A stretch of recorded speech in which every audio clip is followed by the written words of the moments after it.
Sa lahat ng mga nanonood, gusto ko lang mag-thank you sa inyong lahat. As in, nagbabasa po ako ng mga comments. And grabe, parang yung mga worries ko, natanggal siya kasi kayo na mismo yung nandyan palagi for me. Hindi niyo talaga ako pinapabayaan. So, thank you and God bless sa inyong lahat. So, diretso pa rin ang ating mga routine, whatever happens. Alam niyo naman yan sa mga viewers ko, kayo yung talagang palaging nakasubaybay sa akin. Nasubaybayan niyo ako. Since lahat naman ng mga followers ko, kaya maraming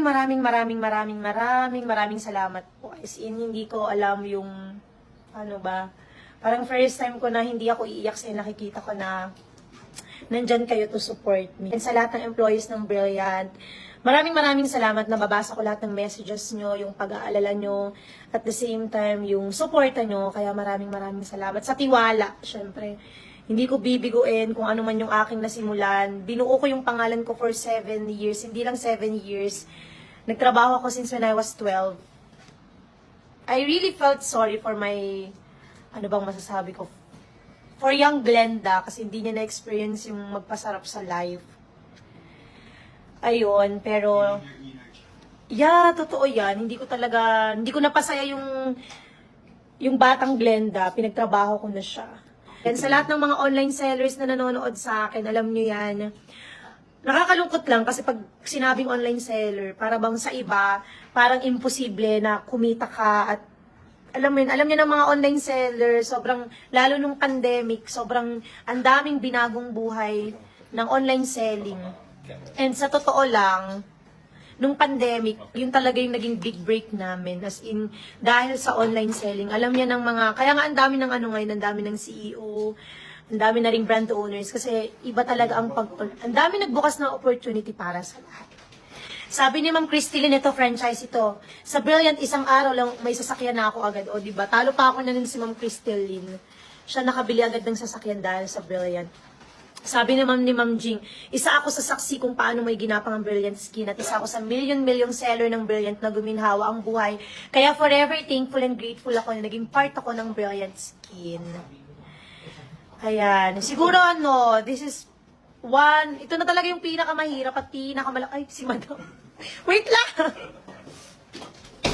Madam ko nga pala, siya talaga yung dahilan kung bakit ito na talaga yung isa talaga yung dahilan kung bakit biglang lumakas si Brilliant. Minana ko lang sa kanya yung kumpanya. Yeah. Sa'yo na yun, regalo ko na sa'yo. Hindi nga lang siya nagtatagalog. Can you It's greet? my gift to you. Oh, thanks, Mom. Yeah, welcome. Why are you giving this to Yeah, me? because you are in conquered family. Wizet! Ayan, syempre, thankful din talaga ako dito sa mga angels ko. Sila yung happy pill ko ngayon. Like, tinatawid namin to. Again, ulitin ko, sabi ko nga, this is one of the, ito na talaga yung malala talagang nangyari sa akin, as in. Yung parang hindi ko alam, my God, paano ako magsasalita, paano may de-defend yung sarili mo, paano ko lalabanin yung mga trolls. Hi, Ma'am Babette. Hello, Ma'am Madam. I stand and believe in you. Sa Brilliant na tupad, ang pangarap ng family ko. Ayan, si Ma'am Aikami, kaalam niya. Sabi niya, isa ako sa patunay kung paano siya nagsimula. Kung alam niyo lang yung mga paglalako ko sa Divisoria. Naglalako ako sa Divisoria, bibili ako sa Divisoria, magbebenta ako sa mga teachers ko, sa mga classmates ko. Di ba nabentahan kitang doll shoes? Yes, ang mahal. Kasi nung college ako, merong Victory Mall sa Antipolo. Yun yung unang-una kong binenta. Tapos may doll shoes. Mabibili mo siya for 90 pesos, 100. So, nire-resell ko yung bibili ako. Tapos ibebenta ko sa mga kakilala ko. Sabi ni Ma'am SP, ako ang pinakaunang franchise ni Madam Isa ako sa saksi kung paano nagsimula ang Brilliant. Ma'am Maylin! May iyak ako pag nagbasa ako ng message ni Maylin, kaya ayoko, tsaka comment. Feeling ko nga ngayon, mamaya sa event, bubuhos lahat ng luha ko. Kasi like, reading all of your comments, parang, Lord, thank you, kasi hindi ko na kailangan mag-explain, hindi ko na kailangan magsalita. Sila na yun. Tsaka grabe yung mga franchises, especially si Ma'am Maylin, parang, tataya talaga siya for me. Tataya siya para sa akin. Ayan sila, Ma'am Jing. Hi, maraming salamat po. At saka sa lahat ng mga natutuwa sa pinagdadaanan ko ngayon, God bless na lang po sa inyong lahat, especially sa mga brand owners. Nakikita ko po yung mga pangalan na yan. Pero, shout out din po sa mga kapwa ko brand owners na talagang kahit may iba silang brand, they will stand for you. Kaya, Thank you so much sa inyong lahat. Alam niyo na kung sino kayo. Ay, ang sarap ng feeling ko ngayon. Thank you so much po. Hello, Mami Dam. Sobrang saya ko po na na-meet kita in person sa Jollibee pa. Sobrang humble niyo po. As in, alam niyo yon yung mga hindi worth it, sagutin yung mga trolls. Especially yung mga nakikita kong sinasabi nila is hindi naman talaga totoo. Alam mo yung isang totoo lang talaga na nabasa ko is yung yung marami daw akong buhok sa legs at may varicose veins. Totoo po yun.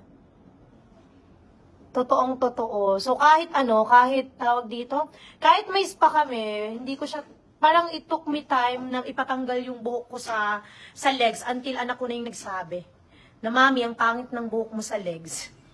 Pero di ba imagine, ultimo yung varicose veins mo. Pinapakailaman nila. Kahit inosente ka, gagawan ka ng iba dahil sa peak husgahan ka na. Yes, alam nyo isa yun sa pag negosyante ka. Isa yun sa disadvantage kapag negosyante ka at kapag nandyan ka. Kaya ako, sobrang thankful ko sa mga taong nasa paligid ko, kaya ako nagiging tough, lalo na kay Shed, grabe. As in, thank you, Shed, kung nanonood ka ngayon, Shed. Isa yun sa reason kung bakit ang tough ko ngayon, ang strong ko. I mean, napaka-tough ng mga pinagdaanan ko. Tough mama. Ay, makapadalan ako ng PR kit. Ayan, kung di nakakayaman ng beauty products, bakit ang daming CEO ngayon? Totoo naman yun. Nakaka-motivate ka, Ma'am Glitz. Ako, hindi ko pa ano pa bang susunod na challenge na ibibigay sa akin.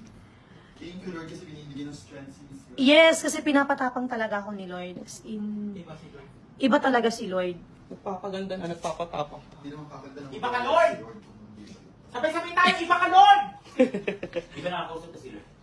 Ako talaga lagi kong kinakausap si Lord. As in, para sa akin, mas priority mo ang business mo. Totoo yan, lahat para sa warehouse ng Brilliant, planta ng Brilliant, paano ko makikip yung mga employees ko, yan naman talaga yung inuna ko. Sa'yo kami naniniwala at nasubaybayan po namin ang buhay mo simula umpisa. Pakatatag ka, Miss Glenda, dami account naman po yung naninira sa'yo. Hahaha, ang dami po na gusto kayo pabagsakin. Di nila magawa-gawa, nakakaawa sila, madam, hahaha. Ang tagal ko ng silent reader sa page mo, pero nakita ko yung mga achievements mo. Lagi akong naiiyak sa mga ayoko na pong basahin kasi mga maiyak ako. Pakatatag ka po, lalo ka pong kumikinang kapag nakikita ka namin. Actually, parang sobrang down talaga ako kahapon, pero nung nakita ko yung mga post at messages nyo, grabe. Oo, As galing nga namin in, ka nakakausap kahapon. Grabe, talagang dumalaban ako ngayon dahil sa inyo. Uy, halika muna, Mami. Ayan yung nagpawana sa akin ng Hello, brilliant. everyone! Message to my followers and supporters. Salamat sa mga naniwala at In English. thank you for all believe. Iba ka, Lord. Hindi, si Lord lahat ang may gawa niya. Oo, si Lloyd talaga. Lahat ng nangyayari ngayon is may dahilan. I know. Hindi gagawa si Lord ng ikakasama natin. Lahat Kasi sa ito gagawa na ikakasama. kalaban. Ganda nyo naman po. Laban lang, maraming taong nangyayari. Jericho Ocampo, mahal na mahal ka namin. Si Antot. Walang makakasira sa isang Miss Glenda. Isa kang inspiration sa online. Never kang mag-iisa, we will stand for you no matter what. Ito talaga naiyak ako dito. Sabi ni Yves, pag sumuko ka, paano na lang kami nai-inspire sa'yo? Alam niyo ba, may nag-message sa akin, ito nung 2 days ago, tapos pinagdadaanan ko to. Miss Glenda, na pinaginipan po kita, namatay daw po kayo kasi dahil sa stress. Hindi yan nangyayari, kakayanin natin tong lahat. Okay? We will make it through the rain. Mariah Carey. I love you all and thank you from the bottom of my heart. Salamat sa lahat na nag-pray for me. Laban lang, padayon online sellers. Thank you!